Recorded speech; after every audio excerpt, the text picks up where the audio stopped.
Bonjour et bienvenue sur le quiz de la semaine. Une émission proposée par Radio Prédication, animée par Dominique et Martine. Bonjour à tous, merci d'écouter Radio Prédication et bienvenue sur ce quiz de la semaine. Alors aujourd'hui nous allons changer d'évangile puisqu'on a fait tout Jean, oui on a tout fait tout Jean, hein. Et puis donc du coup maintenant on va passer à Marc. Alors vous allez me dire pourquoi Marc ? Parce que je trouve que c'est un bon complément à Jean. Autant Matthieu je trouve que c'est un bon complément à Luc, autant Marc je trouve que c'est un bon complément à Jean. Alors comme on venait de faire Jean, j'ai trouvé on va prendre son complément, c'est-à-dire Marc. Voilà. Puis voilà, donc Marc pour les évangiles. Pour la musique, alors ça va être un peu varié, d'habitude, un peu plus varié, on va dire. Là, on va écouter normalement Pierrot Batterie dans un nouveau titre qui s'appelle QDTB. Alors QDTB, ceux qui sont habitués des chats et tout ça, ils ont l'habitude, ça veut dire, bien sûr, que Dieu te bénisse. Eh oui, QDTB. Voilà, moi je suis plus habitué au chat, ça me fait bizarre maintenant. Ensuite, nous devrions écouter deux titres de Sébastien Demeret et Jimmy Lahaye qui ont été faits chez eux, pendant le confinement. Il y en a une qui s'appelle donc En Jésus seul et le deuxième c'est À l'agneau sur son trône. Tout le monde connaît ça. On va l'écouter, on va écouter tout ça donc durant l'émission. Tout de suite, on va peut-être se diriger du côté de Peu trop de l'Éternel, hein, Martinette ? Oui, mon grand. Bon, alors, Peu trop de l'Éternel, qu'est-ce qu'il nous a posé comme question cette semaine ? Une question difficile. Bon, allons-y. Alors, attention, t'es prête ? Vas-y. Alors, dans quel livre de la Bible trouve-t-on ce verset très connu ? Ce n'est ni par la puissance, ni par la force, mais c'est par mon esprit, dit l'Éternel des armées. Ça commence mal, hein ? Alors, est-ce que c'est dans Zacharie, Malachie, Habacuc ou Agé ? Voilà. Alors, je répète tout, hein. Dans quel livre de la Bible trouve-t-on ce verset très connu ? Ce n'est ni par la puissance, ni par la force, mais c'est par mon esprit, dit l'Éternel des armées. Alors, est-ce que c'est Zacharie, Malachie, Habacuc ou Agé ? J'ai donné ce que nous a écrit Peu trop l'Éternel, donc je pensais dans la Bible Louis II. Dans la Bible Sommer, c'est un petit peu différent, pas de beaucoup, mais bon. Il y en a d'autres, par contre, c'est bizarre. Mais bon, on verra ça après. Hein. T'as bien enregistré, Martinette ? Ouais, j'ai marqué la moitié. La moitié, allez, je te répète. Ce n'est ni par la puissance, ni par la force, mais c'est par mon esprit, dit l'Éternel aux armées. On aura la tendance des tweetos après la première chanson. Et puis, les réponses, ça sera bien sûr à la fin de l'émission. Oui. Alors, sur ce, on va écouter donc la première partie du premier chapitre de Marc. J'enregistre ça tout à l'heure, j'ai pris une musique de fond, j'espère que ça va aller. Hein. J'aime bien changer de musique de fond par évangile, mais bon, voilà. Je sais pas si je vais y arriver à chaque fois, mais bon, là pour l'instant c'est différent. Allons-y, Marc, chapitre 1, première partie. Évangile de Marc, chapitre 1, dans la Bible du Sommer. Première partie. C'est ainsi qu'a commencé la bonne nouvelle de Jésus-Christ, le Fils de Dieu. Selon ce qui est écrit dans le livre du prophète Ésaïe, « J'enverrai mon messager devant toi, il te préparera le chemin. » On entend la voix de quelqu'un qui crie dans le désert, « Préparez le chemin pour le Seigneur, faites-lui des sentiers droits. »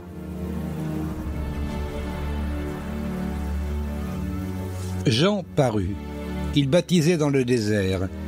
En effet, il appelait les gens à se faire baptiser pour indiquer qu'ils changeaient de vie afin de recevoir le pardon de leurs péchés. Tous les habitants de la Judée et de Jérusalem se rendaient auprès de lui. Ils se faisaient baptiser par lui dans le Jourdain en reconnaissant leurs péchés. Jean était vêtu d'un vêtement de poil de chameau maintenu autour de la taille par une ceinture de cuir. Il se nourrissait de sauterelles et de miel sauvage. Et voici le message qu'il proclamait. Après moi va venir quelqu'un qui est plus puissant que moi. Je ne suis pas digne de me baisser devant lui pour dénouer la lanière de ses sandales. Moi, je vous ai baptisé dans l'eau, mais lui, il vous baptisera dans le Saint-Esprit. Or, en ce temps-là, Jésus vint de Nazareth, un village de Galilée. Il fut baptisé par Jean dans le Jourdain. Au moment où il sortait de l'eau, il vit le ciel se déchirer et l'Esprit descendre sur lui comme une colombe. Une voix retentit alors du ciel. « Tu es mon fils bien-aimé, tu fais toute ma joie. » Aussitôt après, l'Esprit poussa Jésus dans le désert. Il y resta 40 jours et il fut tenté par Satan. Il était avec les bêtes sauvages et les anges le servaient. Lorsque Jean eut été arrêté, Jésus se rendit en Galilée. Il y prêcha la bonne nouvelle qui vient de Dieu. Il disait « Le temps est accompli, le règne de Dieu est proche, changez et croyez à la bonne nouvelle. » Un jour, comme il longeait le lac de Galilée, il vit Simon et André son frère. Ils lançaient un filet dans le lac, car c'étaient des pêcheurs. Jésus leur dit « Suivez-moi et je ferai de vous des pêcheurs d'hommes. » Ils abandonnèrent aussitôt leur filet et le suivirent. Poursuivant son chemin, il vit un peu plus loin Jacques, fils de Zébédée, et Jean, son frère. Eux aussi étaient dans leur barque et réparaient les filets. Aussitôt il les appela. Ils laissèrent Zébédée leur père dans la barque avec ses ouvriers et suivirent Jésus.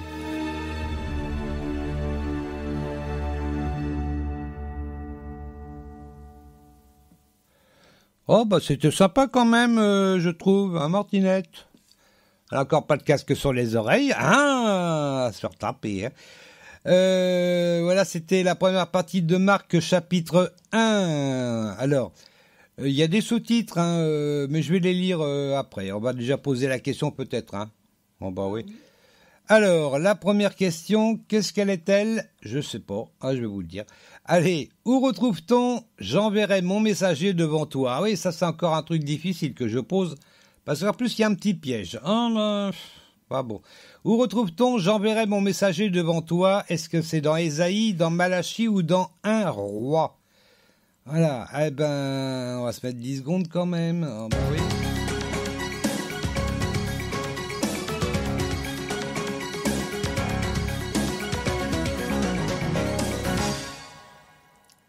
Ah.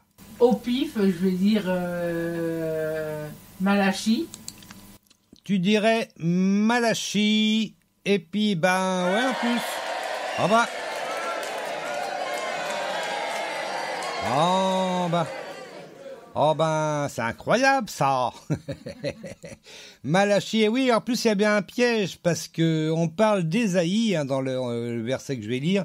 On parle d'Ésaïe, mais en fait, moi j'ai cherché dans la Bible, et puis je trouvais pas dans Ésaïe, et puis finalement j'ai trouvé, mais dans Malachie. Alors c'est bizarre, enfin, je vais vous le lire, comme ça vous allez voir ce qui est bizarre. Hein. Moi, je vais déjà vous le lire. Donc le 1 et le 2. C'est ainsi qu'a commencé la bonne nouvelle de Jésus-Christ, le Fils de Dieu, selon ce qui est écrit dans le livre du prophète Ésaïe. J'enverrai mon messager devant toi, il te préparera le chemin. Et le verset 3 dit, on entend, c'est toujours donc là, je continue, verset 3, on entend la voix de quelqu'un qui crie dans le désert, préparez le chemin pour le Seigneur, faites-lui des sentiers droits. Alors donc le problème, c'est qu'en fait la première partie, j'enverrai mon messager devant toi, il te préparera le chemin, ça vient pas d'Ésaïe, mais de Malachie, chapitre 3, verset 1, je vais vous le lire. Voici, j'enverrai mon messager, il préparera le chemin devant moi.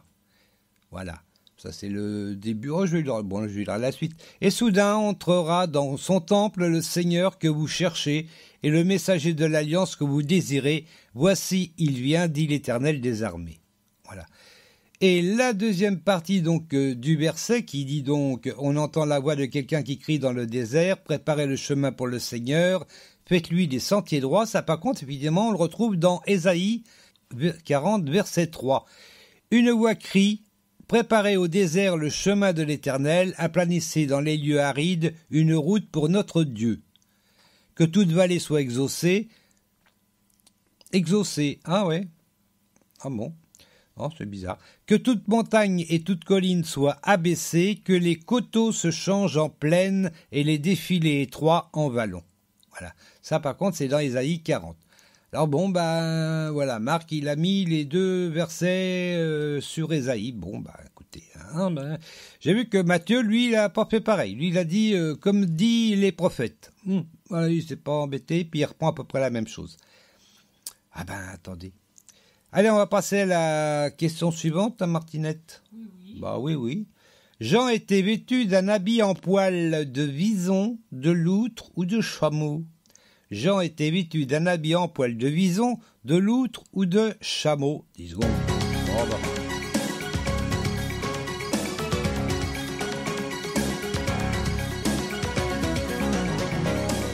Oh, les visons, ça devait déjà exister à l'époque, et les loutres aussi, mais bon, à l'époque, on prenait les plus gros animaux pour faire des manteaux, parce que, attends, les visons, quand même, il en faut des visons pour faire un manteau, et puis c'est pas bien d'abord, je le dis, Non, c'est pas bien. C'est pas très gentil pour les visons. Voilà, et puis, bon, maintenant, tu me diras que les manteaux en poil de chameau, je sais pas, en même temps. Tu me laisses même pas dire ma réponse, là. Bah non, puis en plus, on t'entend pratiquement pas. On est bien embêtés, hein. Pourquoi j'ai mis mon micro sur le casque, Et donc, ta réponse est Chameau. Chameau. Comment ça, je suis un chameau? Ah ben, là, autre chose. Nous voilà bien. Alors, on va lire ça, c'est au verset 6. Ah ben là, j'ai un petit peu plus à lire, donc du coup. Alors, on en est au 4. Jean parut, il baptisait dans le désert. En effet, il appelait les gens à se faire baptiser pour indiquer qu'ils changeaient de vie afin de recevoir le pardon de leurs péchés. Tous les habitants de la Judée et de Jérusalem se rendaient auprès de lui. Ils se faisaient baptiser par lui dans le Jourdain en reconnaissant leurs péchés. Et puis Jean était vêtu donc d'un vêtement de poil de chameau, maintenu autour de la taille par une ceinture de cuir. Il se nourrissait de sauterelles et de miel sauvage. Il est beau ça. Hein? Bonne soupe. Ah, bonne soupe. Alors, j'ai entendu une prédication intéressante il n'y a pas longtemps, sur Radio Prédication, bien sûr. Ah ben, c'est que vous voulez qu'on entende des prédications intéressantes, Bon, d'accord. J'ai rien dit, bon.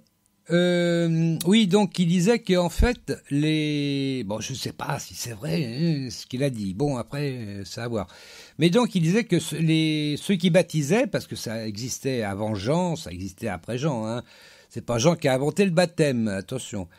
Donc, le déroulement du baptême, en fait, c'était un peu différent de ce qu'on fait.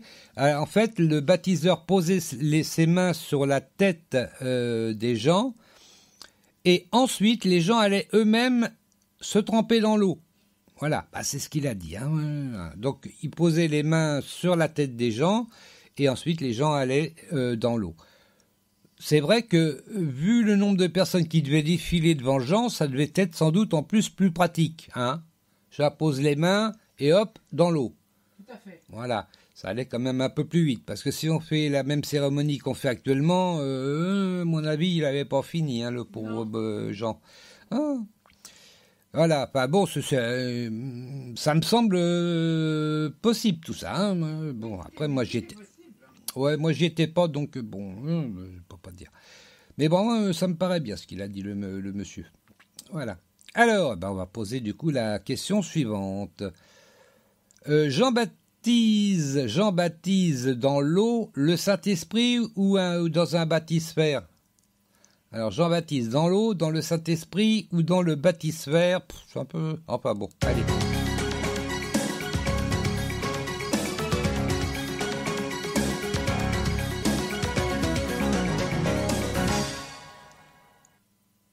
Ah.